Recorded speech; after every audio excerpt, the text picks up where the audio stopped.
안녕하세요. 반갑습니다. 제목은 2023년에 맞는 대출로 이제 내돈 걱정 해결법이라는 제목으로 이제 시작을 하려고 하는데요.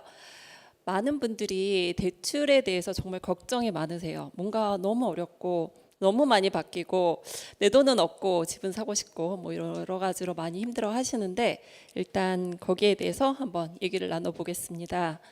제 소개를 먼저 드리겠는데요. 저를 아는 분도 계시겠지만 모르는 분도 계시겠으니까 일단 간단히 소개해 드리겠습니다. 저는 이제 레오대출 연구소 대표로 활동을 하고 있고요. 작년에 대출의 마법이라는 책을 낸 저자입니다. 그리고 최근에 이제 압구정 소나무 부동산 중개법인의 이사로 활동을 하고 있습니다. 그래서 대출에 대해서는 제가 이제 경력이 한 12년 정도 되기 때문에 누구보다도 많은 경험을 갖고 있을 거라는 생각이 들고 있고요. 이제 여러분들이 이제 가장 궁금해하시는 대출에 대해서 한번 살펴보겠는데 2023년 현재 부동산 시장은 여러분을 어떻게 바라보고 계십니까? 이제 저의 뭐 많은 고객님들이라든지 또 지인들 또 주변에 계신 분들이 집을 어떻게 사는지 이제 제가 가장 많이 살펴보고 있는 사람 중에 한 명일 텐데요. 2023년 부동산 사실은요 그 내 집 마련 하시는 분들은 지금이 절호의 찬스였습니다. 가장 많은 계약서를 제가 본 적이 언제였냐면 작년이었어요. 작년 12월부터 올 초까지 많은 분들이 계약서를 많이 쓰셨거든요. 그래서 통계를 한번 살펴봤는데 아파트가 올 초에 1월에서 5월까지 거래량이 좀 많이 늘었고요. 서울 같은 경우에는 한 3배 정도 거래량이 늘었다고 하고 있고요.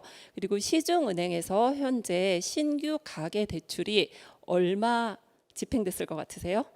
100조 정도 5대 은행에서 이제 실행이 됐다고 하는데 이 비율은요 작년에 61조 상반기에 실행이 된 거에 비하면 60% 정도 규모가 늘어난 거죠. 정부에서는 이제 가계부채를 줄이고 싶다 그런 의지를 많이 발표하고 있는데 내 집 마련을 하시는 분들이 상당히 많으세요. 그만큼 대출이 늘어난 상황인데 그럼 이 대출은 어디서 발생을 했을까요? 제일 먼저 여러분들이 떠오르는 대출이 있을 거예요. 특례 보금자리론 들어보셨죠? 정부에서도 집값이 너무 하락하면 많은 부분에서 영향을 미치니까 내 집 마련 하시는 분들을 위해서 특례 보금자리론이라는 대출을 발표를 했고요. 많은 분들이 혜택을 받아서 내 집 마련을 했습니다. 그 내 집 마련 하시는 분들 같은 경우는요. 그동안 무주택자분들이 상당히 많으셨어요. 그분들 같은 경우에 대화에 끼지도 못하고 집 얘기만 나오면 소외가 됐던 분들이 이번 기회에 내 집을 마련하겠다라고 뛰어드신 분들이 좀 상당히 많으셨는데 그분들은 일단 축하드려야 될 것 같습니다. 성공하셨죠? 작년에 매수를 하셨고 올 초보다 현재 부동산 가격은 어느 정도 바닥을 다지고 올라오고 있는 상황이기 때문에 지금도 많은 분들이 내 집 마련을 하고 계시고요. 그리고 지금 현재 부동산 시장에서 대출을 받는 분들의 80~90%는 무주택자와 갈아타기 하고 있는 실거주자, 1주택자입니다. 이분들 같은 경우에 그동안 갈아타고 싶었는데 못 갈아탄 분들이 정말 많았어요. 여러분들도 혹시 알고 계시죠? 투기 지역 투기 과열 지구의 15억 초과 아파트에 대해서는 그동안 전혀 대출이 되지 않았기 때문에 이번 기회에 그분들이 상급지로 이동을 하시는 분들이 좀 상당히 많으시거든요. 그래서 그렇게 발생한 대출로 인해서 지금 가계대출은 좀 상당히 많이 늘어나고 있는데 그럼 하반기에는 어떤 대출이 기다리고 있을까요? 여러분들이 지금 예상을 하고 있는 것과 같다라고 보는데 역시 내 집 마련 하시는 분들은 계속 하고 있고요. 그리고 정부에서도 걱정을 하고 있는 것 중에 하나가 바로 역전세입니다. 전세 가격이 많이 떨어졌잖아요. 그 역전세를 방지하기 위해서 역전세가 일어난 대출에 대해서 조금 이제 완화를 해주는 거를 발표를 했는데 시행은 7월 말에 정식으로 규정이 나올 예정이고요. 어느 정도 가이드라인이 나왔는데 DSR을 보지 않고 DTI만 따지겠다 이렇게 해서 가이드라인이 나왔거든요. 그래서 지금 역전세가 일어나서 걱정을 하시는 분들은 조금 이제 안도의 한숨을 쉬셔도 되는데, 문제는 가격이에요. 가격이 많이 떨어졌기 때문에, 예를 들면 특히 지방이 조금 심한데 저한테 이제 많이 살펴보게 되면 어떻게 형성이 되어 있냐면, 작년에 집을 5억을 주고 샀고요. 그리고 전세를 4억에 줬는데 지금 집값이 4억이에요. 그럼 아무리 DSR을 풀어준다고 해도 대출이 얼마 되지 않습니다. 그래서 그런 경우 여러분들이 자력으로 마련을 하셔야 되는 상황이 이제 일어나게 되는 거고요. 이제 규정이 2023년 들어서 계속 바뀌고 있는데, 여러분들이 이런 거는 좀 알고 가셔야 된다. 왜냐하면 전 정권에서도 정말 많이 바뀌었어요. 계속 나쁘게 바뀌었단 말이에요. 근데 이번 정부에서는 계속 좋게 바뀌고 있습니다. 이거를 놓치면 내가 내 집 마련을 할 때 여러분들이 손해를 볼 수 있어요. 유리한 거를 여러분들이 알고 가셔야 되는데, 그거를 모르게 되면 이제 손해를 볼 수 있기 때문에 하나씩 한번 짚어드리겠습니다. 자, 다주택자도 규제 지역 내에 주택담보대출이 허용이 됩니다. 원래는 규제 지역은 무주택자와 1주택 처분 조건만 가능했지만, 현재 다주택자도 30%까지 대출이 가능하기 때문에 최근에 내 집 마련하시는 분들 정말 많으셨고요. 요즘은 다주택자 분들 중에서 돈 있는 분들 조금 움직이고 있습니다. 그런 분들이 규제 지역에 30% 대출 받아서 내 집 마련하고 싶다 하시는 분들이 조금씩 하나 정도 더 있었으면 좋겠다, 이런 분들이 늘어나고 있는 상황이기 때문에 여러분들도 좀 살펴보시면 좋을 것 같고요. 그리고 임대, 매매 사업자에 대한 주택담보대출이 허용이 됐습니다. 이게 정말 오랫동안 막혀 있었거든요. 2020년에 막혔기 때문에 3년 만에 다시 부활을 했으니까, 혹시라도 사업자로 대출을 받고 싶다 하시는 분들은 길이 있으니까 살펴보시면 좋을 것 같고요. 그 다음에 임차 보증금 반환 목적의 주택담보대출, 각종 규제가 어느 정도 완화가 되고 있고, 생활안정자금의 대출 한도가 풀렸습니다. 그렇기 때문에 여러분들이 통합으로 해서 내 금리를 낮출 수 있는 그런 길이 조금 열렸다. 하나씩 짚어드릴 거고요. 규제 지역은 지금 전국에 딱 4개밖에 없죠. 강남 3구와 용산을 제외하고 전부 비규제 지역인데요. 그동안 서울이 규제 지역으로 너무 막혀 있었기 때문에 아직도 본인이 규제 지역이라고 생각하시는 분들이 계시는데, 대부분의 지역이 비규제 지역입니다. 그래서 훨씬 더 편안하게 여러분들이 대출을 할 수 있고요. 그다음에 서민 실수요자 조건이라든지 생애 최초라든지 각각의 나의 조건에 맞춰서 대출들이 모두 다르기 때문에 나의 스펙이 어떻게 되는지를 먼저 짚고 가는 게 항상 대출에서는 먼저입니다. 이게 대출이요, 모든 사람한테 똑같이 적용되지 않거든요. 내가 누군지, 내가 생애 최초인지 다주택자인지 소득이 얼마인지에 따라서 모두 다르거든요. 그래서 여러분들이 내 자신을 먼저 파악을 하시는 게 대출에서는 가장 먼저입니다. 자, 그러면 잘 받고 싶다, 주택담보대출 잘 받고 싶은데 어떻게 하면 잘 받을 수 있을까? 여기에 대해서 한번 생각을 해보겠습니다. 여러분들이 집을 살 때 받는 대출은요, 매매가 있을 거고요, 조금 전에 강의를 해주셨던 경매가 있을 거고요, 그리고 청약이 있을 거예요. 물론 직거래도 매매에 들어가니까 이 3가지 시장에서 모두 대출이 필요합니다. 매매잔금 필요하고요, 경락잔금 필요하고, 역시 청약 중도금 잔금 대출이 필요한데, 이 주택담보대출을 어떻게 하면 잘 받을 수 있을까요? 이 규정은 매매잔금 LTV라고 해서 여러분들이 하나 정도는 이제 표로 갖고 있는 것이 좋습니다. 내가 규제 지역을 매수를 할 건지 비규제 지역을 매수를 할 건지에 따라서 LTV가 모두 다른데, 도대체 LTV가 뭐냐? LTV라는 거는 론이에요. 론, 은행에서 바라보는 여러분들의 자산 가치입니다. 내 집은 사실 시세가 10억이어도 내가 느끼는 가치가 20억일 수도 있겠지만, 은행에서 바라보는 그 집의 가치는요, 모두 달라요. 특히 규제 지역 같은 경우는 50%만 인정을 해주고 있기 때문에 여러분들이 이게 내가 대출 한도가 얼마인지 꼭 파악을 하시는 게 이제 먼저입니다. 왜냐하면 자금 계획을 세우셔야 될 거잖아요. 내가 내 집을 마련을 할 때 그냥 가서 사시는 분들 거의 없거든요. 항상 내 집 마련에 작은 계획을 세우기 위해서는 내가 대출이 얼마 되는지 파악을 하셔야 되는데, 규제 지역 같은 경우 50%만 대출이 되기 때문에 내 자금은 그래도 60% 정도는 준비를 하시는 게 좋습니다. 저희가 이제 상담을 하다 보면 이런 분들 상당히 많으세요. 100% 대출 안 되나요? 정말 많이 물어보시는데 100%라는 건 없어요. 이게 어느 정도 자기 자금이 들어가는 게 맞습니다. 그래서 여러분들이 계약금, 중도금 준비하셔야 되고요. 그리고 잔금 50%만 대출이 가능하기 때문에 거기에 맞게 작은 계획을 세우시는 게 좋습니다.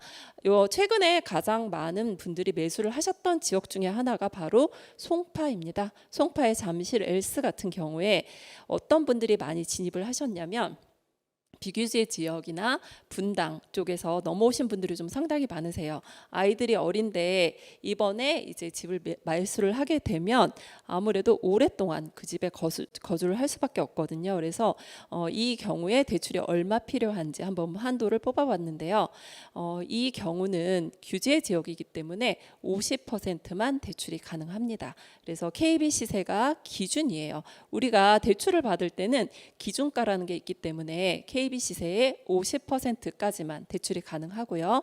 그 다음에 따져야 할 게 있는데 뭐냐면 DSR, DTI 체크하셔야 됩니다. 그리고 우리가 매수를 하다 보면 작년에 시세가 많이 떨어졌기 때문에 KB 시세보다 조금 저렴하게 사는 분들이 좀 상당히 많았거든요. 그래서 이런 경우에 질문을 많이 하세요. 내가 좀 싸게 샀는데, 아니면 뭐 직거래로 샀는데 좀 싸게 샀어요. 이런 경우에는 매매가로 대출을 하나요? 아니면 KB 시세로 대출을 하나요? 라고 많이 물어보세요. 어떻게 할 것 같으세요? 다 다릅니다. 은행마다 둘 중에 낮은 걸로 하겠다, 10% 이상 차이 나면 낮은 걸로 하겠다, KB로 하겠다, 모두 다르기 때문에 여러분들한테 제가 드리고 싶은 말은, 한 은행에 갔는데 본인의 생각과 조금 다르다라고 그런 느낌을 받으면 다른 은행에도 한번 꼭 가보세요. 본인이 주거래 은행이라고 해서 주거래 은행의 말을 뭐 완전 맹신을 하게 되면 내가 손해를 볼 수도 있거든요. 그래서 은행들마다 모두 대출 한도가 같을 것이다라고 생각을 하시는 분들이 좀 상당히 많은데요. 은행마다 대출 한도 다 다릅니다.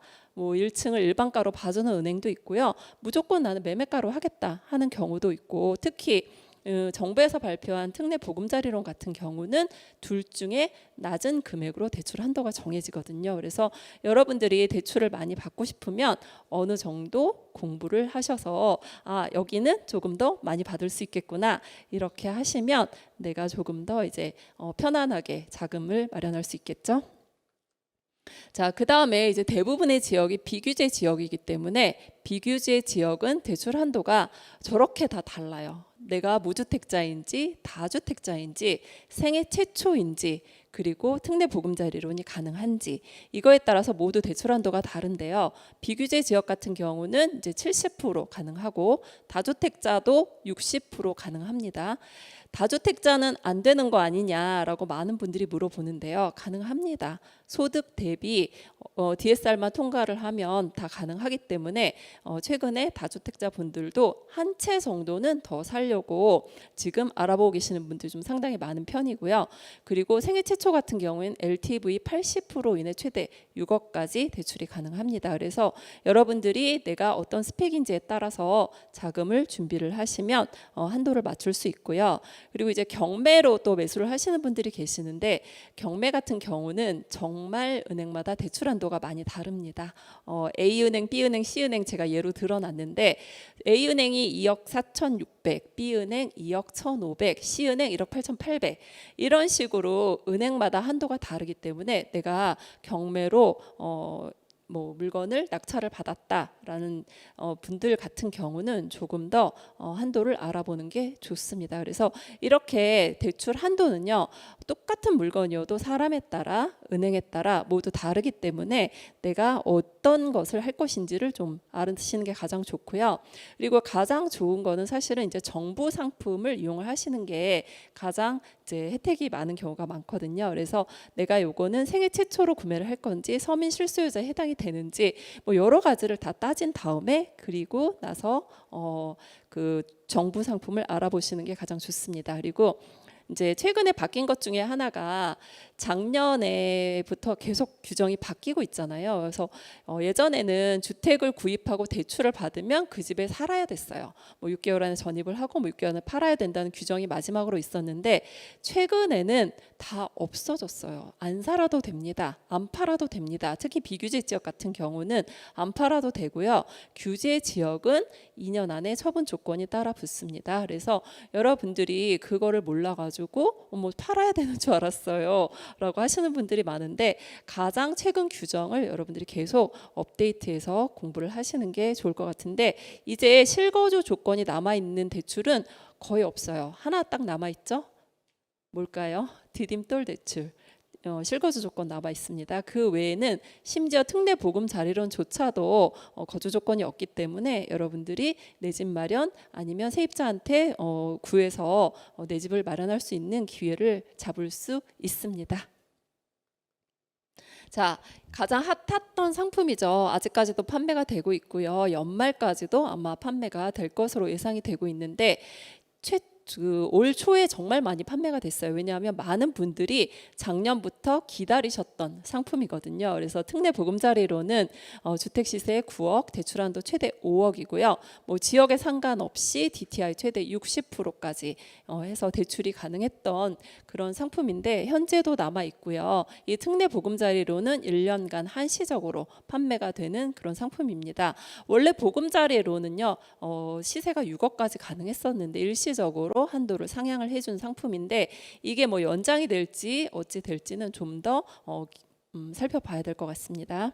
그리고 이제 이 특례 보금자리론의 가장 큰 장점이 뭐냐면 중도 상환 수수료가 없다는 거예요. 그래서 혹시라도 이 상품을 이용을 하시는 분들 같은 경우는 내가 금리가 떨어졌다. 사실 지금 금리가 가장 높게 쓰시는 분들이 누구냐면 작년 말에 대출을 받은 분들이에요. 작년 말에 고정금리 대출이 5.9%까지도 나간 경우가 많았는데 현재 그 주택담보대출의 금리는 한 최하단이 한 4.2% 전후에서 실행이 되고 있고요. 한 2달 전만 해도 3% 후반까지도 하단이 형성이 되어 있었거든요. 그런데 지금 특례 보금자리론의 최상단 같은 경우가 한 4% 중반이 나오기 때문에 혹시라도 금리가 떨어지면 내가 대환을 하겠다. 대환이라는 거는 은행을 바꾸는 것을 뜻하거든요.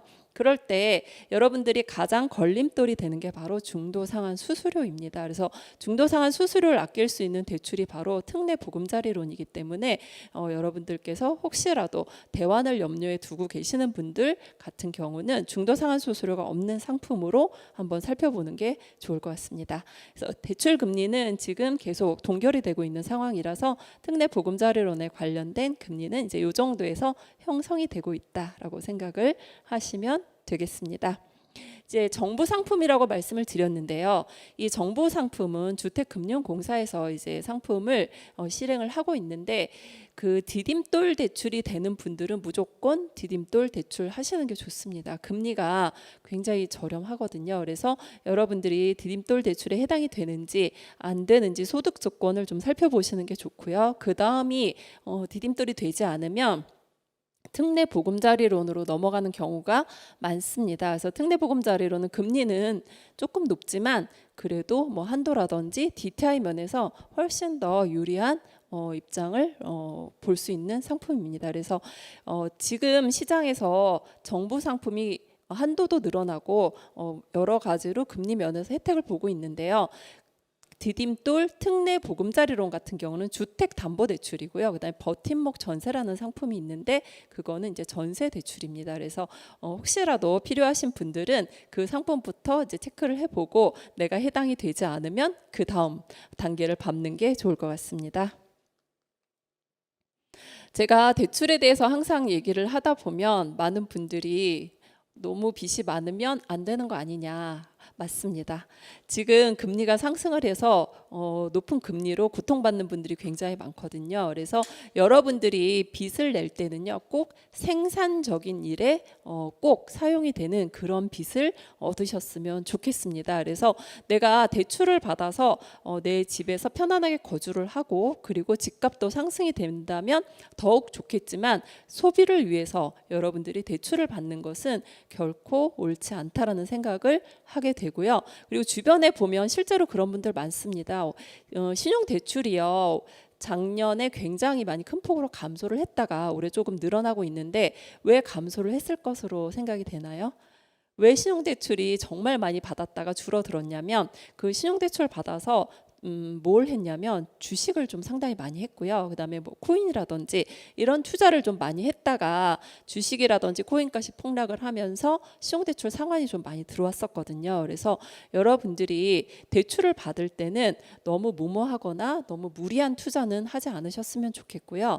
내가 좀 확신이 있고 공부가 됐을 때 대출을 받아서 이용을 했으면 좋겠는데 대출이라는 것은 레버리지잖아요. 잘 쓰면 정말 나한테 도움이 되는 사다리가 될 수 있지만 잘못 쓰게 되면 두 배로 돌아오는 약간의 이제 칼이 될 수도 있습니다. 그래서 잘 사용하고 잘 갚으셨으면 좋겠는데 혹시라도 이렇게 생각하는 분들이 있어요. 내가 이렇게 오랫동안 우리가 지금 주택담보대출 만기가 얼마죠? 지금 최장 40년이고요. 그다음 최근에 이제 50년까지 늘어난 은행이 세 군데 생겼어요. 어디냐면 지금 50년 만기가 수협은행, 농협은행, 하나은행 그리고 정부상품으로는 특례보금자리론이 50년 만기가 가능합니다. 그럼 50년 동안 내가 이 은행에서 대출을 상환해야 되나요? 라고 물어보시는 분들이 굉장히 많으신데요. 여러분들 잘 생각을 해보세요. 그 집에서 50년 동안 안 삽니다. 못 살아요. 계속 이제 더 좋은 집으로 이사를 가게 되기 때문에 약간의 렌트 개념으로 마음을 좀 편안하게 가지셨으면 좋겠어요. 내가 이 대출 잘 사용하다가 이자 잘 내고 사용료죠. 이자 잘 내고 그리고 나서 더 좋은 집으로 이사 갈 때 상환하고 가겠다. 이때 상환은 누가 하나요? 다음 매수인이 상환합니다. 여러분들의 돈 안 드리고요. 다음 매수인께서 은행에 가서 상환하고 그리고 나서 나머지 금액을 여러분들한테 잔금으로 돌려드리고 있거든요. 그래서 내가 이자를 잘 내고 내 생활에 크게 불편함이 없다라고 하면 그 만기 50년, 만기 40년에 대해서 너무 부담을 갖지 않으셨으면 좋겠고요.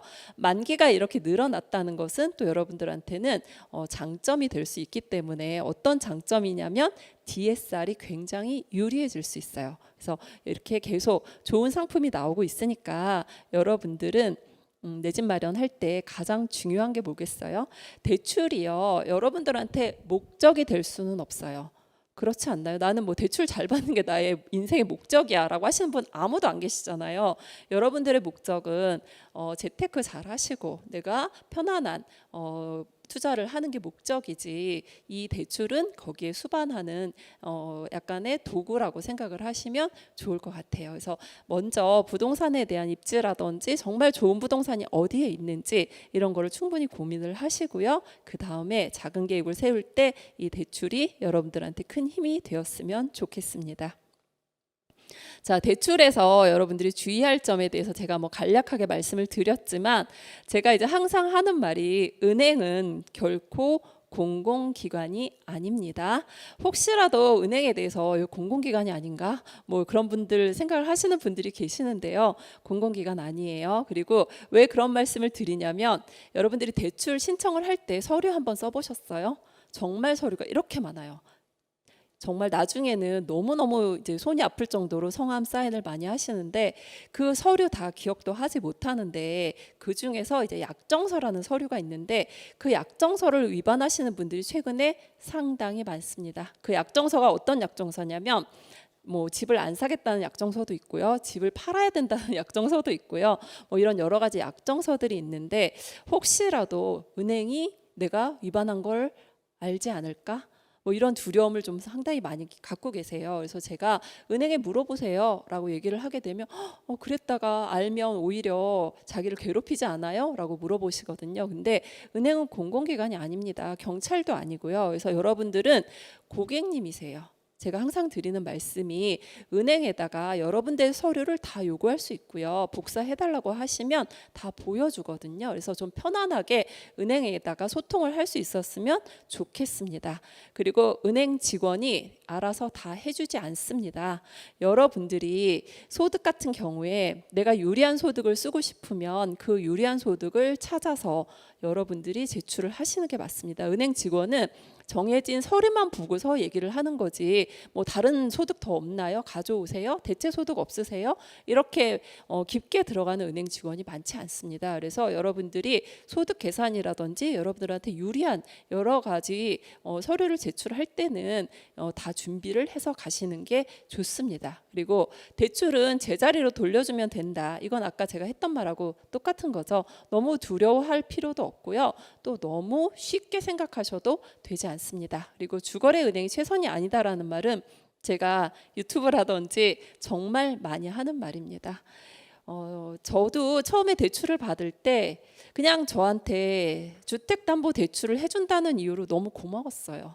아니 나를 뭘 믿고 나한테 대출을 해줄까 뭐 이렇게 생각을 했었는데 시간이 지나다 보니까 어떤 생각이 드냐면 내가 그때 호구였구나, 뭐 아무것도 모르고 금리 가장 높은 은행에 가서 대출을 했구나 이런 생각이 들었거든요. 그래서 여러분들은 그런 호구가 되지 않기 위해서 주거래 은행이 나쁘다는 뜻이 아니에요. 주거래 은행이 그 내가 대출을 받는 시기에 가장 좋은 조건을 가진 은행이 되면 정말 좋겠죠. 근데 은행들은요 1년 내내 금리가 한 은행이 좋지 않습니다. 1년 내내 가장 좋은 금리를 내거는 시기가 정해져 있어요. 영업을 하는 시기라고 하는 거죠. 하필이면 우리 은행이 내가 주거래 은행인데 지금 금리가 가장 높아, 별로 영업하고 싶지 않은 시기야, 예를 들면 그럴 때 내가 주거래 은행이라는 이유만으로 거기서 대출을 받을 필요가 없다라는 거죠. 그리고 잘 생각을 한번 해보세요. 여러분들이 주거래 은행에서 하고 있는 게 뭔지 제가 항상 여쭤보거든요. 주거래 은행에서 뭐 하세요? 그러면 그냥 급여 들어오고요. 그리고요 그냥 그 앱 쓰고요. 그리고 끝이에요. 근데 그게 이제 주거래 은행이라고 여러분들은 굳게 믿고 있는데 그냥 바꾸시면 됩니다. 은행 바꾸셔서 뭐 이것저것 다 가입하시고요. 은행에서 가장 좋아하는 고객이 누군 줄 아세요? 신규 고객이에요. 신규 고객. 여러분들이 새로운 은행에 가면 새로 다 가입하시고 뭐 다 해줄 거잖아요. 그래서 그렇게 해서 가장 최저 금리 받으시면 여러분들이 앞으로 40년 만기, 50년 만기 동안 편안하게 대출을 이용할 수 있는 거죠. 그래서 너무 주거래 은행에 목매지 않으셨으면 좋겠고요. 그렇다고 또 비교를 하지 않을 수는 없어요. 일단 주거래 은행 가서 물어보시고요. 다른 은행도 한번 찾아보셨으면 좋겠습니다. 그리고 주거래 은행이 여러분들은 VIP라고 강하게 생각을 하시는데 그냥 우대 고객 정도다라고 생각을 하시면 좋을 것 같습니다. 그래서 여러분들께서 좋은 은행을 찾을 때 이것저것 많이 알아보셨으면 좋겠고요. 그리고 은행에서 대출을 할 때 꼭 알아야 되는 조건을 제가 4가지로 한번 뽑아봤어요. 이게 아마 가장 기본이 될 거라는 생각이 드는데 첫 번째 대출 한도죠. 대출 한도. 이게요, 이 작년, 재작년만 해도 모든 분들이 무조건 대출 한도였어요. 많이 받게 해주세요. 무조건 많이 받아야 돼요. 라는 게 이제 그 당시 트렌드였다라고 하면 지금은요, 저 많이 필요 없어요. 금리 싼 데가 제일 좋아요. 이렇게 점점 바뀌고 있어요. 지금 금리가 조금 높잖아요. 제가 가장 금리가 쌌던 게 3년 전, 2년 전 그때 한 2.3%, 2.4%의 5년 고정금리를 실행했던 적이 한 번 있었거든요. 그 금리가 제가 알고 있기로는 고정금리 중에서 가장 싼 걸로 생각이 되는데 현재 금리가 제일 싼 게 4.2%대라고 말씀을 드리고 있으니까 거의 2배 가까이 오른 셈이거든요.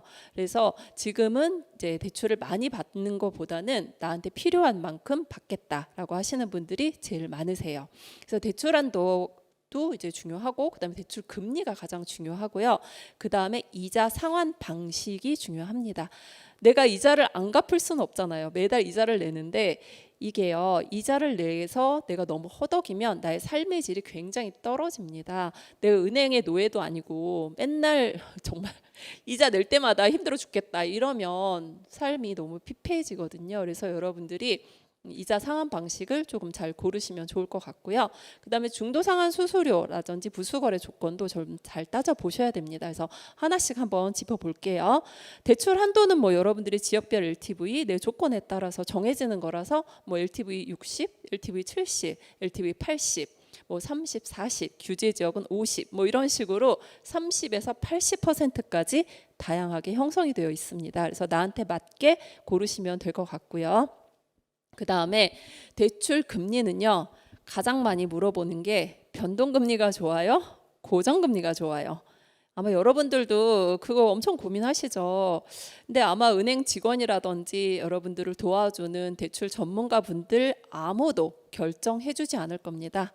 책임을 지고 싶지 않거든요. 그래서 그 판단은 여러분들이 하셔야 되는데, 지금 현 상황에서 지금 고정금리하고 변동금리가 거의 비슷합니다.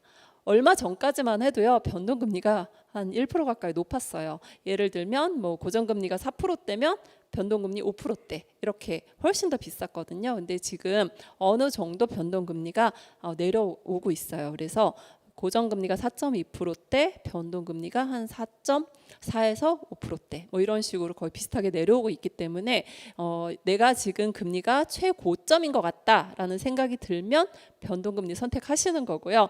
나는 더 오를 것 같다. 뭐 지금 뭐 금리를 한 번 더 한국은행에서 올린다고 했는데 오르면 어떡하냐라고 하시는 분들은 고정금리 하시는 게 마음이 편하실 거고요. 어제 한국은행에서 기준금리를 동결했잖아요. 그래서 금리는 뭐 올려도 한 번 정도 더 올리지 않을까라는 생각이 들기 때문에 금리 선택은 여러분들이 최종 하시면 되고요. 근데 이 금리는요, 한 번 결정을 하면 바꾸기가 쉽지 않습니다. 뭐 특례 보금자리론처럼 중도 상환 수수료가 면제다 이러면 뭐 편하게 바꾸시면 되겠죠. 하지만 그렇지 않은 경우에 중도 상환 수수료라는 약간의 페널티가 있기 때문에 잘 생각해서 처음에 잘 대출을 선택하셔야 됩니다.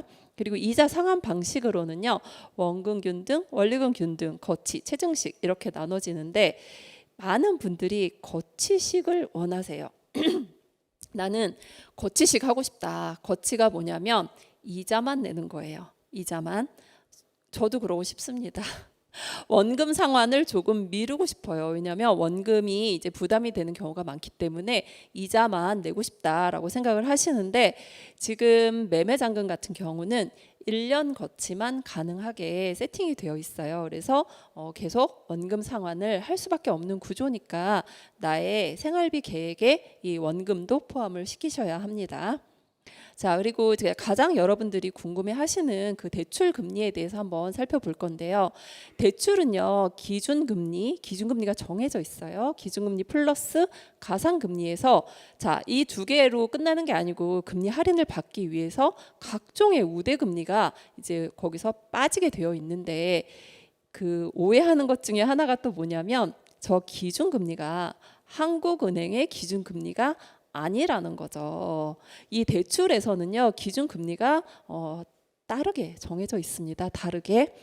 일단 고정금리 같은 경우는 보통 이제 채권 금리를 많이 반영을 하고요. 그리고 변동금리는 이제 코픽스 금리를 많이 반영을 합니다. 그래서 최근처럼 금리에 관심이 많은 적이 없었어요. 예전에는 그냥 최종 금리밖에 관심이 없었어요. 2%대 좋습니다 이랬는데, 최근에는 기준금리를 뭘 쓰는지, 은행별로 가산금리가 얼마인지 이런 거에 많은 분들이 좀 신경을 쓰는데, 여러분들이 이런 거 좀 신경 쓰는 게 좋습니다. 그래서 현재 기준금리는 채권금리 살펴보셔야 되고요. 고정금리일 때는, 그리고 변동금리일 때는 역시 매달 코픽스 금리가 발표가 되고 있거든요. 그래서 살펴보시는 게 좋습니다. 그리고 가상금리는 은행의 영업 마진이에요.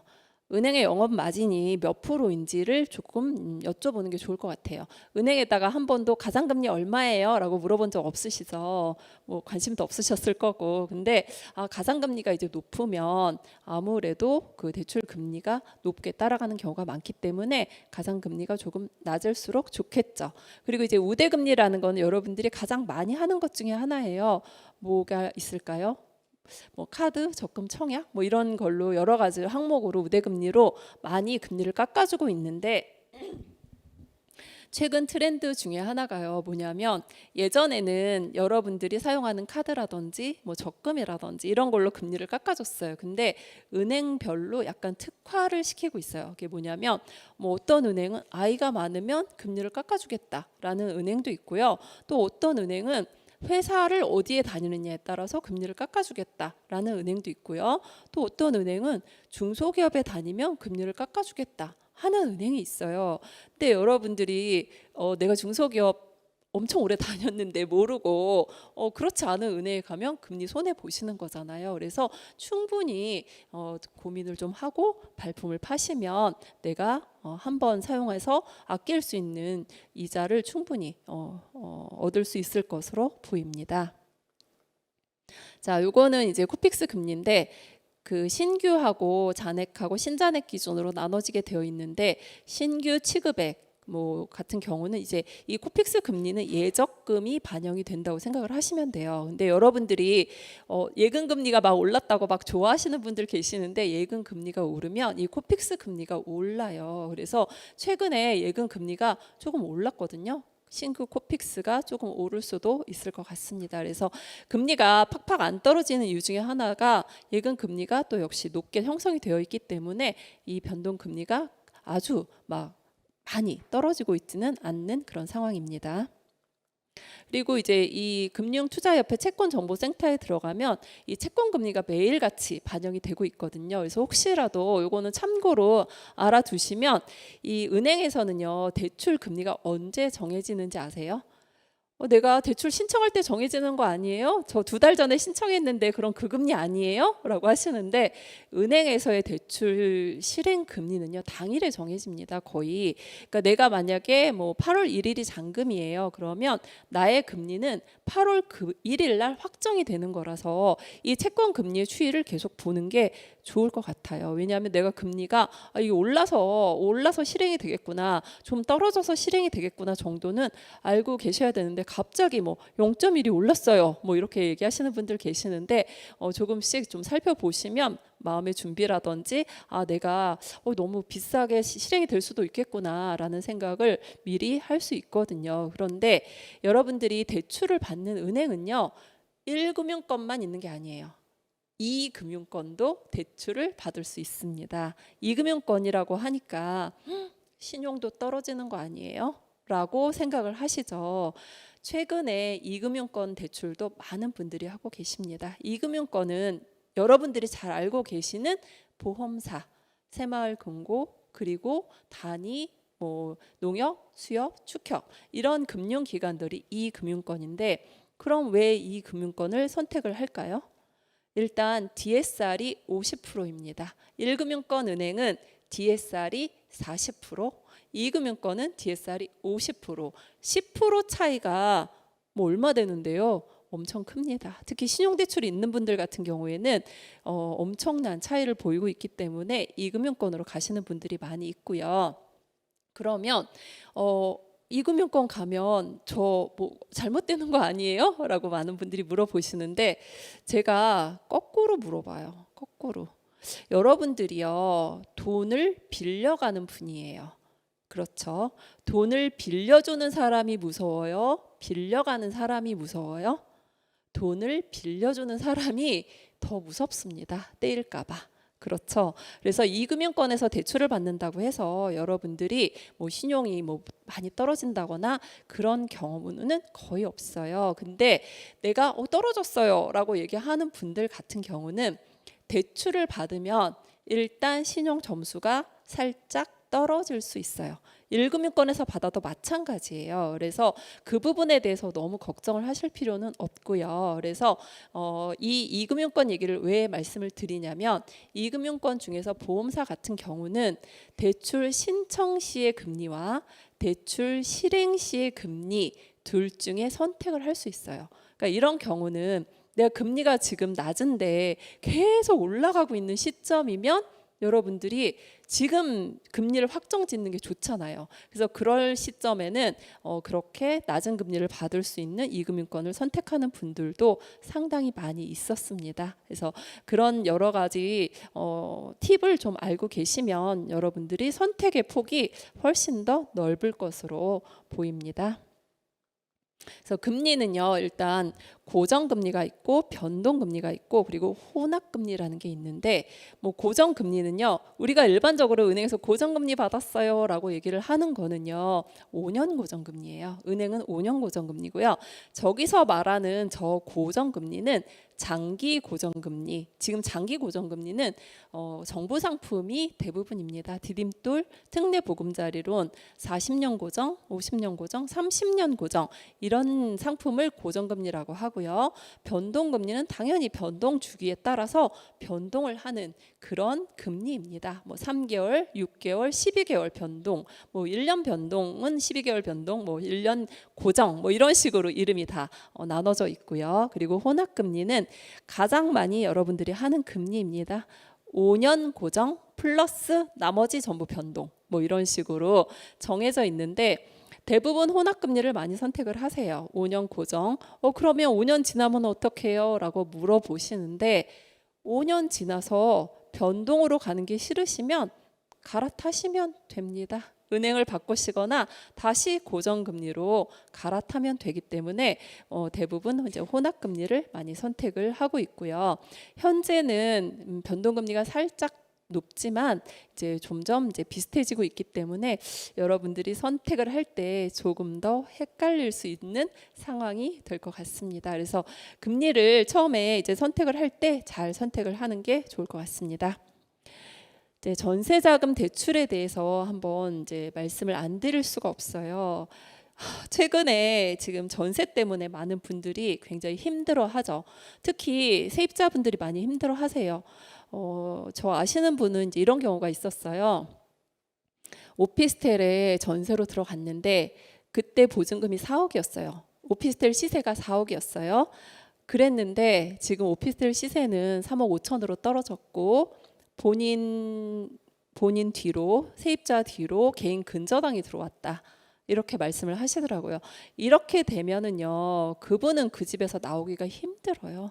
뒤에 있는 근저당 때문에라도 그 집에서 나오기가 힘들어서 결국 이런 물건은 경매로 갈 수밖에 없는 상황이거든요. 그래서 본인이 낙찰을 받아야 될 그럴 입장이 될 수도 있는데 지금 이 전세 대출 그리고 전세 사기 뭐 이런 여러 가지 부분이 사회 문제가 많이 되고 있는데 어제 기사를 보니까 두 딸 명의로 빌라를 수백 채 사들인 세모녀가 법원에서 중형을 선고받았다. 사실 임차인들한테는 그 보증금이 전 재산입니다. 그래서 그 임대인들도 사실 역전세가 나서 많이 힘들어 하시는데 임대인들 입장에서는 그 전세 보증금을 빨리 돌려주시는 게 가장 좋은데요. 왜 그러냐면 임차권 등기를 하고 세입자가 나가게 되는 경우가 많이 있어요. 그 전세 보증금을 못 받은 경우에 그렇게 되면 그 임차권 등기는요 저희가 등기부에서 빨간 줄이라는 얘기가 나올 정도로 굉장히 안 좋은 영향을 미치거든요. 그래서 이 임대인들 입장에서는 그 빨간 줄 올라오기 전에 빨리 세입자한테 돈을 돌려주시는 게 가장 좋고요. 임차권 등기가 들어오게 되면 다음 세입자가 이 임대인은 돈을 잘 안 돌려주는구나 라는 선입견을 가질 수도 있고, 그리고 임차권 등기가 있는 집에 다음 세입자가 들어오게 되면 전세 대출이 원활하지 않은 경우가 많습니다. 물론 이제 임차권 등기 말소 조건으로 진행을 하기도 하는데 하기 싫어하는 은행이 많기 때문에 임대인들 입장에서는 여러 가지로 불편함을 감수를 하셔야 돼요. 그래서 미리미리 좀 자금을 마련을 하시는 게 좋을 것 같고요. 이제 세입자들 입장으로 돌아간다라고 하면 전셋집을 구하기가 너무 무섭다라는 말씀들을 많이 하시는데 가장 안전성을 확보하기 위해서는요. 이 전세 자금 대출을 받을 때 안심 전세라는 상품이 있습니다. 안심 전세는 전세 반환 보증 보험에 가입이 가능한 상품이에요. 전세 반환 보증 보험에 가입이 되면 여러분들이 안심하고 그 나의 보증금을 지킬 수가 있기 때문에 대출을 받을 때 안심 전세, 내가 집값하고 전세 보증금이 비슷하다 이런 경우는 안심 전세 하시는 하시는 게 뭐 보증료를 내더라도 여러분들 입장에서는 마음이 편한 그런 대출입니다. 그리고 전세자금 대출 받을 때 뭐 여러 가지 이렇게 파악을 하셔야 되는 부분이 좀 많은데, 특히 신경을 쓰셔야 되는 부분은 위반 건축물인지 여부를 꼭 확인을 하셔야 됩니다. 위반 건축물 같은 경우는 전세 대출이 되지 않기 때문에 나중에라도 낭패를 볼 수 있고요. 그리고 임대인이 누구냐에 따라서도 전세 대출이 조금 달라질 수 있어요. 임대인이 법인인지 미성년자인지 외국인인지 뭐 이런 부분에 따라서도 전세 대출 상품이 달라질 수 있기 때문에 요 두 가지는 여러분들이 임차인 입장에서 꼭 반드시 확인을 하는 게 좋습니다. 그리고 이제 전세자금 대출 시에 뭐 여러 가지 이제 제한 사항들이 따라오는데, 이 전세자금 대출에서 가장 중요한 주택수는요, 주택담보대출하고 조금 다릅니다. 어떻게 다르냐면, 주택담보대출에서는요, 주택수 계산이 등본안에 있는 직계 존비속이 모두 해당이 돼요. 그런데 전세자금 대출에서는 부부만 봅니다. 부부. 아이들이 집이 있거나 뭐 부모가 집이 있거나 상관없어요. 그래서 이 전세자금 대출의 주택 보유수와 주택담보대출의 주택 보유수가 조금 다르기 때문에 이 부분을 또 오해해서 빨리 엄마하고 등본을 분리해야 되겠다 뭐 이렇게 하시는 분들이 계시는데, 그런 거는 이제 걱정 안 하셔도 될 것 같습니다. 그리고 하나 주의하셔야 될 점은 뭐냐면, 1주택자도 전세자금 대출이 현재는 가능한데요. 지금 규정상 남아있는 것 중에 하나가 2020년 7월 10일 이후 취득한 3억 초과 투기 과열지구의 아파트를 소유하신 분은 전세 대출이 되지 않습니다. 그래서 이 부분만 주의하시면 되는데, 지금 투기 과열지구로 남아있는 곳은 전국에 4곳밖에 없어요. 그래서 여기에 3억 초과 아파트를 2020년 7월 10일 이후에 사신 분만 아니면 1주택자도 전세 대출이 모두 가능하기 때문에 요거 많은 분들이 놓치고 있는 부분이라서 한번 말씀을 드리고요. 그리고 그 설명, 은행 지원하고 뭐 내지는 대출 상담사하고 설명을 들을 때 여러분들이 설명으로 만족하시면 안 돼요. 최근에 이제 어떤 분이 되게 곤란한 경우가 있었는데, 뭐였냐면 자기는 분명히 은행 직원한테 집을 사도 좋다라고 들었다는 거예요. 그래서 제가 2주택자는 전세대출 약정 위반이에요, 제가 말씀드렸거든요. 그랬더니 아니라고, 자기가 몇 번을 물어봤는데 집 하나 더 사도 된다고 얘기를 했다고. 약정서 보자 봤더니 뭐 당연히 집 사면 안 된다고 써 있죠.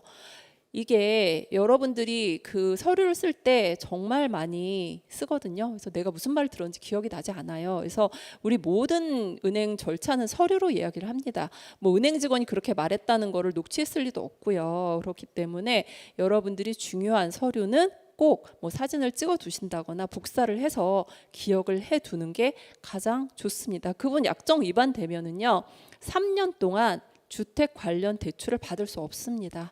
그래서 굉장히 큰 페널티거든요. 그래서 그런 부분 조금 주의하셔야 될 것 같습니다. 그래서 전세자금 대출에 대한 이제 보증기관의 뭐 여러 가지는 제가 정리를 해 두었고요. 그리고 가장 좋은 전세는 사실은 정부 상품이라고 말씀을 드렸잖아요. 그래서 버팀목 전세, 금리가 정말 매력적이에요. 1%에서 2%, 뭐 3%를 넘지 않기 때문에 여기에 해당이 되시는 분들은 무조건 버팀목 전세 받는 게 가장 좋고요. 최근 부동산에서도요, 임대인들한테 어떻게 얘기를 하냐면, 버팀목 전세 되게 집을 내놓죠라고 얘기를 해요. 보증금을 깎자는 얘기죠. 버팀목 전세가로 대출이 되면 그만큼 임차인을 구하기가 쉽거든요. 그래서 여러분들이 거기에 기준에 맞게 임대인, 임차인 모두 활용을 하시면 좋을 것 같습니다. 내가 뭐 소득이 너무 높아서 안 된다 이러면 어쩔 수 없지만, 그 기준에 맞다라는 분들은 좀 이용을 하시면 좋을 것 같습니다. 지금 제가 X표를 쳐놨는데, 저게 뭐냐면 얼마 전까지만 해도 안심 전세 허구 보증은요, 집값하고 전세 보증금이 똑같아도 가능했어요. 근데 최근에 이제 허구에서 너무 사고가 많이 일어나고 있잖아요. 그래서 이 규정을 조금 바뀌었습니다. 어떻게 했냐면 집값의 90%까지만 보증을 해줍니다. 그래서 내가 집의 시세가 3억이면 내 전세는 90%까지만 구하셔야 돼요. 2억 7천 보증금까지만 구해야 반환 보증에 가입이 가능합니다. 그래서 이런 식으로 지금 허그에서도 여러 가지로 제약을 두고 있으니까 여러분들이 반환 보증에 관련된 사항을 조금 알고 가시면 좋을 것 같습니다. 그래서 뭐 세입자, 뭐 임대인, 뭐 여러 가지로 주의 사항들이 좀 상당히 많아요. 그래서 임대인 같은 경우도 본인이 동의를 한 대출 같은 경우는 본인이 상환을 하셔야 되는데, 모르고 내가 세입자를 줬다 돈을, 그러면 굉장히 낭패를 볼 수 있어요. 그래서 내가 동의를 한 대출은 내가 은행에 상환을 해야 된다 라고 생각을 하시고 반드시 은행과 확인을 하시면 좋을 것 같습니다. 그래서 우리가 대출을 받게 되면은요, 대출에서 너무 좋다가 아니라 대출을 하고 나서 여러 가지 사후 관리가 굉장히 많이 따라오거든요. 그래서 여러분들이 그 부분을 조금 신경을 쓰시는 게 가장 좋고요. 그리고 지금 현재 대출에서 가장 어려운 부분은 이제 DSR입니다. 그래서 DSR을 좋게 만들기 위해서 지금 정부에서도 특례 보금자리론 같은 게 만기 50년 상품, 물론 이제 특례는 DSR을 보지 않고 있지만 은행 상품 중에서도 만기를 늘리고 있는 상황이라서 DSR은 조금 더 유리하게 바뀔 것으로 보이고 있습니다. 그리고 이제 DSR 계산에서 여러분들이 좀 착각을 하는 게 있는데요. 우리가 뭐 보금자리론이라든지 뭐 중도금 대출, 이주비 대출, 이런 대출들은 사실 DSR을 보지 않습니다. 그렇기 때문에 나의 대출이 아니다라고 생각을 하는 분들이 많은데, 본건을 받을 때는 DSR을 안 보는 게 맞지만 내가 혹시 다른 대출을 받을 때는 이게 따라오니까 항상 내가 기존 대출들은 나의 DSR에 다 포함이 된다라고 생각을 하셔야 되고요. 최근에 좋아진 것 중에 하나는 주거용 오피스텔의 대출 만기가 주택담보대출처럼 늘어났어요. 예전에는 8년으로 계산이 됐지만 이제 30년으로 만기까지 늘어났기 때문에 여러분들이 오피스텔 대출을 받기는 조금 더 쉬워졌습니다. 그래서 이 DSR 부분도 좀 생각을 하셔야 될 것 같고, 그리고 대출을 받을 때 가장 중요한 건 소득인데요. 여러분들이 소득에서 조금 신경을 쓰셔야 되는 부분은 이제 증빙소득자 중에서 내가 회사에 입사한 지가 한 달 됐어요 라고 하시는 분 계시거든요. 우리가 신용대출은요, 입사가 한지 뭐 3개월, 4개월 됐을 때는 신용대출이 잘 나오지 않습니다. 하지만 주택담보대출은 입사하고 한 달만 지나도 곱하기 12 해드립니다. 그래서 어떤 분들 같은 경우에 제가 이직을 미루고 있어요, 대출 받은 다음에 하려고요 하시는 분들 계시는데, 그 애매하게 한 달 전에는 어렵겠지만 한 달이 지난 다음에는 이직하셔도 됩니다. 그리고 대출을 앞두고 있는 분들 같은 경우는요, 약간 뭔가 액션을 하지 않는 게 가장 좋습니다. 뭐 이직을 한다거나 아니면 뭐 또 다른 대출을 받았다거나 이렇게 해서도 낭패를 보는 분들이 있는데, 여러분들께서는 그 대출 큰 금액이잖아요. 뭐 3억, 4억, 5억 뭐 이렇게 받는 분들이 있는데, 그 대출이 실행할 때까지 아무런 액션을 취하지 않는 게 가장 좋습니다. 그러면 여기서 뭐 어떤 액션이요? 라고 물어보시는데, 이제 첫 번째 가장 문제가 됐던 건 뭐였냐면, 그 대출을 신청하고 나서 본인이 신용대출을 받는 분 계세요. 은행에서 모를 것 같죠. 내가 주택담보대출 승인 났으니까 나 이제 신용대출 신청해도 되겠지? 라고 생각을 하시는 분이 계시는데, 다 압니다. 그거 하시면 안 돼요. 그래서 부랴부랴 신용대출 상환하고 이러는 분 계시는데 그렇게 하시면 안 되고요. 두 번째는 회사 이직인데요. 회사를 이직하게 되면 기존 소득은 사용할 수 없어요. 그렇기 때문에 이직을 앞두고 있는 분들 같은 경우에 최소한 한 달의 급여를 받고 그리고 나서 대출을 신청을 할 수 있으니까 그렇게 하시는 게 좋고요. 또 어떤 분들 같은 경우는 그 주소를 옮기는 분들이 계세요. 뭐 처음에 등본하고 주소가 다른데 뭐 그게 또 문제가 되는 경우도 있으니까 그런 부분, 그러니까 뭔가 대출 승인을 받을 때까지는 아무 액션을 취하지 않는 게 여러분들한테는 도움이 될 것입니다. 자, 이거는 이제 마지막으로 제가 요거까지만 설명을 드리면 될 것 같은데, 지금 고금리에 굉장히 많은 분들이 힘들어하고 계세요. 특히 사업자 대출 받은 분들의 금리가 상당히 높습니다. 그래서 내가 집담보로 사업자 대출을 받았는데 너무 금리가 높아서 살 수가 없다. 그 고객님의 예가 하나 있었는데요. 이거는 뭐였냐면 7억짜리 집이었어요. 7억짜리. 기존에 대출을 받을 때는 9억이었는데 시세가 2억이나 빠진 거죠. 근데 이분이 뭐 우리은행 대출 받고 새마을금고 대출 받고 사이돌 대출, 카드론 대출 받아가지고 본인 급여의 대부분을 은행에다가 갖다 주고 있는 상황이었어요. 자, 이분 같은 경우는 해결을 해드려야 돼요. 그렇지 않으면 못 버팁니다. 이런 경우 아주 심플하게 만들 수 있는 방법을 조금 찾는 게 좋아요. 본인이 찾든 은행 직원하고 상담을 하시든 적극적으로 좀 상담을 해보시고요. 그렇게 해서 이분 같은 경우는 대출 건수를 좀 줄였어요. 금액은 같이 가더라도 크게 하나 가는 게 낫거든요. 주담대가 제일 싸니까 주택담보대출 한 건 플러스 신용대출 이렇게 깔끔하게 가는 게 가장 좋아서 어느 정도 이분 같은 경우는 해결이 된 상황이었어요. 근데 본인이 몰라가지고 계속 조금 카드론 받고 이러는 분들 계시는데, 카드론 같은 경우는요 금리가 뭐 4에서 19% 사이라고 적혀 있긴 한데 굉장히 높습니다. 거의 20%. 내가 카드론 뭐 300만 원 받으면 한 달에 5만 원 내니까 뭐 얼마 안 되는 것 같죠. 굉장히 높은 이자거든요. 그래서 그런 게 쌓이다 보면 나의 삶을 갉아먹게 돼요. 그래서 여러분들이 부채는 한번 점검을 해보는 게 좋아요. 내가 지금 대출이 얼마인지 반드시 점검을 해서 금리를 낮출 수 있으면 낮추는 것을 낮추도록 하시면 좋겠습니다. 말씀 나눠주셔도 괜찮습니다. 괜찮습니까? 네, 그래서 지금 이제 가장 많은 분들이 고민하고 있는 부분은 신규 대출 부분도 있지만, 내가 너무 변동금리인데 높아졌다라든지 아니면 기존의 사업자 대출 금리가 너무 비싸서 어떻게 뭐 살 수가 없다. 죽을 것 같아요. 이렇게 하시는 분들 정말 많은데, 그런 분들은요 꼭 한번 점검을 해보세요.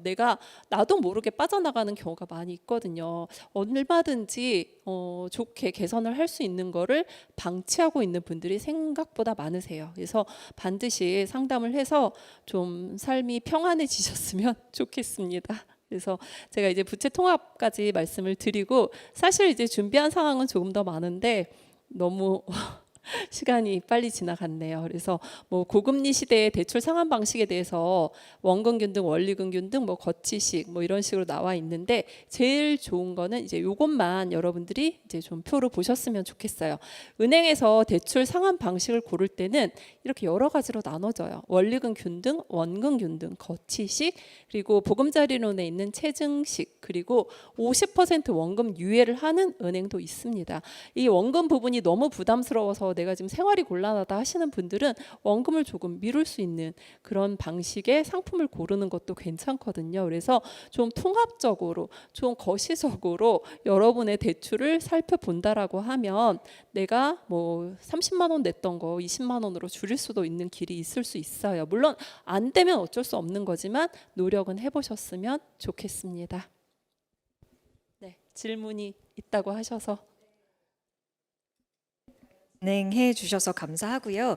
질문이 좀 많이 들어왔어요. 그래서 그래요? 아쉽지만 강연을 여기까지 들어볼 수가 없었는데, 네. 먼저 첫 번째로 대출 관련해서 가장 최근 규정을 확인하라고 지금 지속적으로 언급을 해주셨는데, 네. 어디서 확인할 수 있냐 이렇게 질문을 해주셨는데, 해석해 보자면 아무래도 이제 대표님의 하루의 루틴, 이 대출 관련해서 그런 부분들을 좀 궁금해하시는 것 같거든요.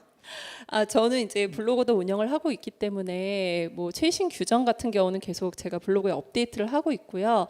그리고 가장 좋은 거는 이제 금융위원회 사이트에 들어가시면 당연히 그 모든 규정은 금융위원회에서 발표를 합니다. 그래서 여러분들이 금융위원회 블로그라든지 제 블로그라든지 금융위원회 사이트라든지 뭐 각각의 사이트에서 조금 확인을 하시는 게 좋을 것 같습니다. 네, 대출 관련해서 이제 처음 접근하시는 분들도 계시기 때문에 네. 이런 질문을 좀 남겨주신 것 같아요. 네. 두 번째는 주택을 매입할 때 청약과 구축 매수 두 경우에 대출 금액의 차이가 있는지 설명해 주세요. 이렇게 남겨주셨거든요. 결론은 같다고 보시면 되는데요. 근데 여기서 차이가 있다라고 하면 기준가가 다릅니다. 기준가라는 거는 뭐냐면, 우리가 대출을 많이 받으려면 기준가가 높아야 되겠죠.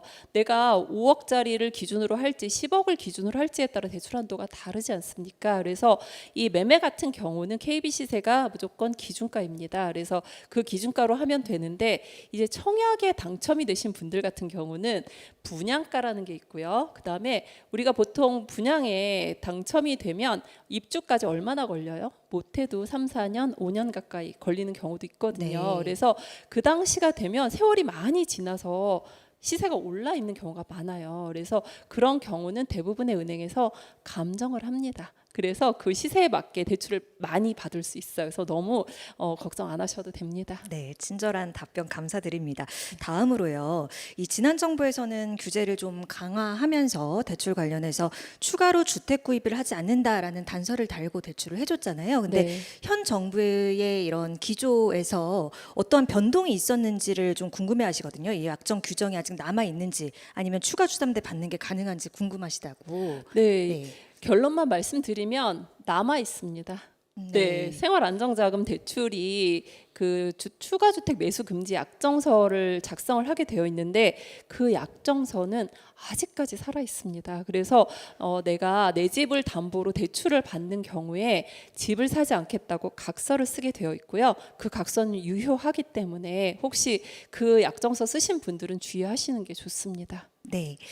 자, 다음 질문입니다. 상가 경락자금 대출을 많이 받으려면 어떤 방법이 있는지 팁을 좀 알려달라고 이렇게 남겨주셨거든요, 대표님. 네, 경락자금 대출이 아마 상담받기가 상당히 어려우실 거예요. 그리고 상가 같은 경우는 사실 시세가 없잖아요. 그래서 이게 얼마가 나올지 잘 모르는데 그나마 경락잔금 같은 경우는 법원의 감정가라는 게 매겨져 있어요. 그래서 훨씬 더 판단하기는 제일 쉽고요. 그래서 뭐 경락가, 감정가의 몇 프로가 나오는지 뭐 이렇게 얘기를 하는데 일단 두 가지로 나눌 수 있는데 내가 이 상가 같은 경우는 개인 대출이 아니고요. 가계 대출이 아닙니다. 사업자 대출로 가셔야 되는데 이 사업자 대출 같은 경우는 두 가지로 나눌 수 있어요.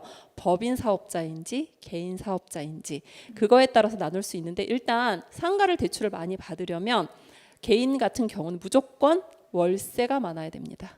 월세. 상가 월세가 높아야지만 RTI를 충족할 수 있고요. 우리가 개인 대출에서는 DSR을 충족을 해야지만 대출이 나가는 것처럼 상가에서는 RTI라는 거를 충족을 해야 되는데 그 RTI 기준이 월세예요. 그래서 월세가 높은 그런 상가를 받는 게 가장 대출이 많이 나옵니다. 네. 대표님, 그 지금 한 5분여 정도가 더 쓸 수 있는 시간이 있어서요. 네. 혹시 제가 강연 중간에 들어왔기 때문에 질의를 하려고 네. 못다 하신 말씀이 있으시다면 정리를 네. 좀 해주시면 좋을 것 같아요. 아, 네, 그럴게요. 제가 요거 이제 마지막으로 설명을 조금 드릴 건데 금리 인하 요구권, 신용대출 약정서, 약정세에 관한 부분을 마지막으로 조금 말씀을 드릴게요. 지금 고금리에 허덕이시는 분들 정말 많습니다. 내가 너무 힘들다. 특히 어떤 대출이 많이 힘드냐면 주택담보대출을 받았는데 변동금리 대출 받으신 분들 많이 힘드시고요. 그리고 두 번째는 사업자 대출을 받은 분들이 많이 힘드세요. 이 사업자 대출 같은 경우는요. 저도 최근에 이제 금리 인하 요구권 썼거든요. 그래서 여러분들이 금리 인하 요구권을 한번 써보시면 좋을 것 같아요. 안 되면 많은 거죠. 안 해보는 것보다는 훨씬 낫잖아요. 그래서 내가 금리를 조금이라도 낮출 수 있는데 이 금리 인하 요구권을 써서 내가 금리를 낮추려면 약간 재무 상태가 개선이 된 그리고 신용이 오르거나 소득이 높거나 뭐 재산이 증가하거나 뭐 이런 여러 가지의 나의 여러 부분들이 좋아진 경우에 개선이 된 경우에 금리를 낮출 수 있어요. 그래서 한번 써 보시면 좋을 것 같고요. 그리고 신용대출 같은 경우는 1년마다 만기가 돌아오거든요. 그래서 그럴 때 만기가 되던 시점에서 자동 연장하지 마시고요. 최근에 대한대출 뭐 프로그램도 있고 여러 가지 플랫폼도 있고 뭐 은행에 가서 물어봐도 되고 좀 다양한 은행에 가서 확인을 하신 다음에 그 금리를 좀 낮추는 게 좋을 것 같고요. 그리고 전세대출 같은 경우는 이거야말로 여러분들이 많이 모르시는 것 중에 하나가 뭐냐면 전세대출은 그냥 그 해당 은행에서 연장하는 거 아니에요? 뭐 그냥 너무 쉽게 생각하시더라고요. 그러지 마세요. 더 싼 은행 많고요. 그리고 은행들이 이상하게 지금 제가 전세 연장 금리를 계속 살펴보고 있는데 신규 금리보다 연장 금리가 더 높은 경우가 많아요. 그렇기 때문에 여러분들이 전세 대출도 다른 은행으로 갈 수 있어요. 못 간다고 생각을 하시더라고요. 그냥 귀찮아서요. 뭐 물론 이제 그냥 계속 연장하는 게 더 편하기는 하죠. 별 차이 없으면 연장하는 게 맞지만 그렇지 않다. 1% 이상 차이 나는 경우도 많아요. 왜냐하면 제가 물어보라고 하거든요. 연장금리 몇 프로라고 하던가요? 라고 물어보면 5%래요. 막 이렇게 얘기를 하시는데 지금 전세대출 하단 같은 경우 3% 후반대도 나오거든요. 근데 내가 왜 5%짜리를 써야 돼요? 그래서 여러분들이 조금 더 내 재산이잖아요. 내 돈이잖아요. 그거를 아끼기 위해서는 조금 노력을 하시는 게 저는 맞다라고 봅니다. 그러기 위해서 아마 여러분들 이 강연도 듣고 계속 공부를 하고 있는 게 아닐까라는 생각이 드는데 아마 이 방송 듣는 분들은 앞으로 많이 부자가 되실 거라는 생각이 듭니다. 네, 말씀 안 들어봤으면 큰일 날 뻔했는데요. 사실 금리 인하 요구권 같은 경우도 알림 문자로 오기는 하는데 그냥 네. 지나치는 경우도 있고 저런 게 있는지 모르는 분들도 너무 그렇죠. 많으니까요. 뭐 내가 될까? 뭐 이렇게 생각하시는 그러니까요. 분들도 많이 있거든요. 부지런해져야 될 것 같아요. 지금 말씀하시는 거 다 들어보면. 네. 지금 금리는 너무 네. 비싼데 제 금리는 뭐 그대로잖아요. 오히려 올랐잖아요. 네. 그래서 조금 바꾸는데 노력을 하시면 좋겠습니다. 네, 여러 또 생각을 전해주시는 또 대표님의 강연까지 만나볼 수 있었습니다. 레오 김은진 대표님과 여기서 인사 나누겠습니다. 큰 박수 부탁드립니다. 고맙습니다.